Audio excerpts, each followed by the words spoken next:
और शिक्षित करो। ये जितने आप जिन्हें आप शिक्षित कह रहे हो ना, ये शिक्षित नहीं है, ये तो पढ़े लिखे हैं। ये लोग वो पढ़ करके आए हैं जो किताबों में लिख दिया, और जो किताबें लिखी गई हैं वो तो मनुवादी लोगों ने लिखी हैं। आप ये बताओ, किताबों में भगत सिंह मिल जाएगा, उधम सिंह नहीं मिलता। आपको किताबों में राष्ट्रपिता गांधी मिल जाएंगे, राष्ट्रपिता ज्योतिबा फूले नहीं मिलते। आपको जब आप पढ़ोगी तो उसमें आपको रानी लक्ष्मीबाई मिल जाएगी, लेकिन झलकारी बाई मिलेगी नहीं। तो इसका मतलब क्या हुआ, जो हमारे समाज के महापुरुषों की विचारधारा थी वो पुस्तकों में उपस्थित नहीं है।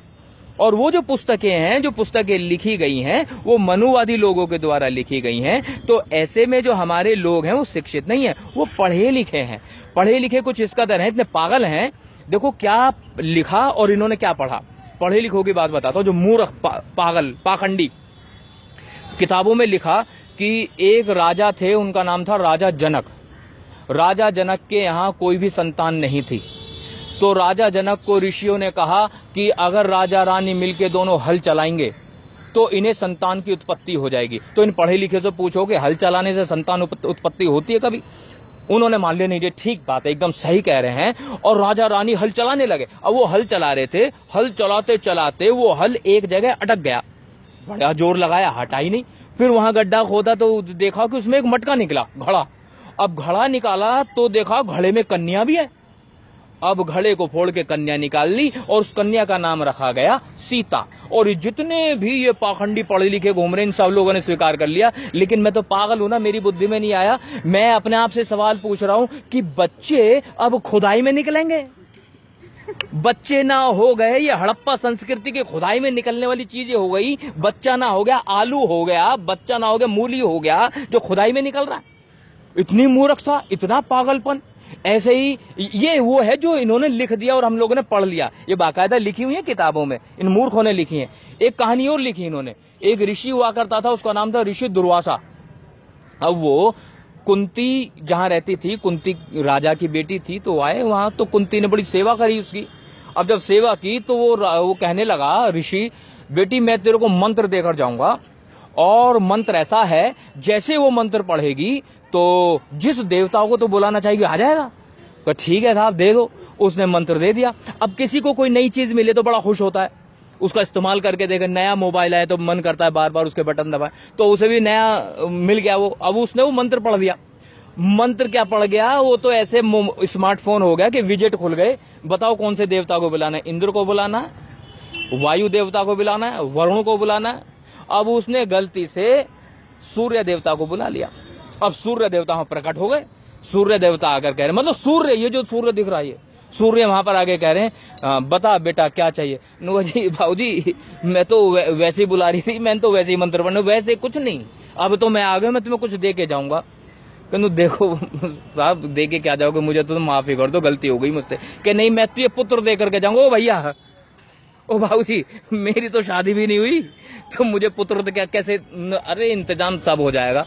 उसने ना जाने कौन सा मंत्र पढ़ा, सूर्य देवता ने ना जाने कौन सा, मतलब कौन सी औषधि लगाई, एलोपैथिक लगाई, होम्योपैथिक लगाई, ईरानी के साथ यूनानी भी पेल दी, और कुंती के कान में से एक बच्चा पैदा हुआ, कान में से।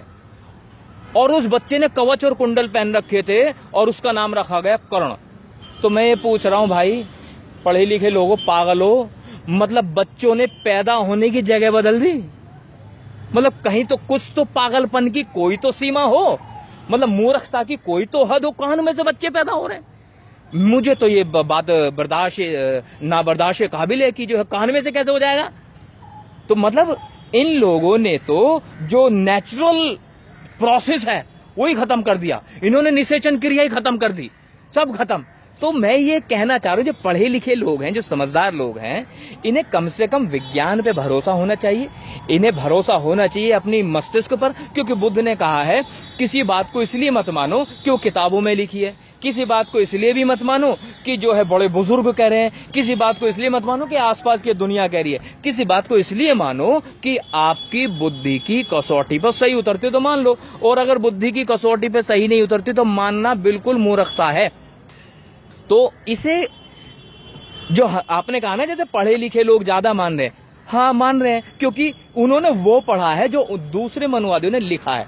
तो मैं ये कहना चाह रहा हूं, जिस दिन हमारे देश में महात्मा ज्योतिबा फूले को पढ़ाया जाएगा, भगवान गौतम बुद्ध को पढ़ाया जाएगा, माता सावित्रीबाई फूले को पढ़ाया जाएगा, पेरियार ईवी रामास्वामी नायकर को पढ़ाया जाएगा, सरदार उधम सिंह को पढ़ाया जाएगा और बाबा साहब को पढ़ाया जाएगा, संत शिरोमणि कबीरदास को पढ़ाया जाएगा, संत शिरोमणि रविदास को पढ़ाया जाएगा, संत शिरोमणि तुकाराम को पढ़ाया जाएगा, संत गाड़गे को पढ़ाया जाएगा, तब कहीं जाकर के इस समाज में परिवर्तन की आप उम्मीद कर सकते हो। क्योंकि अभी जो पढ़ा लिखा समाज है केवल वही पढ़ रहा है जो लिखा गया है।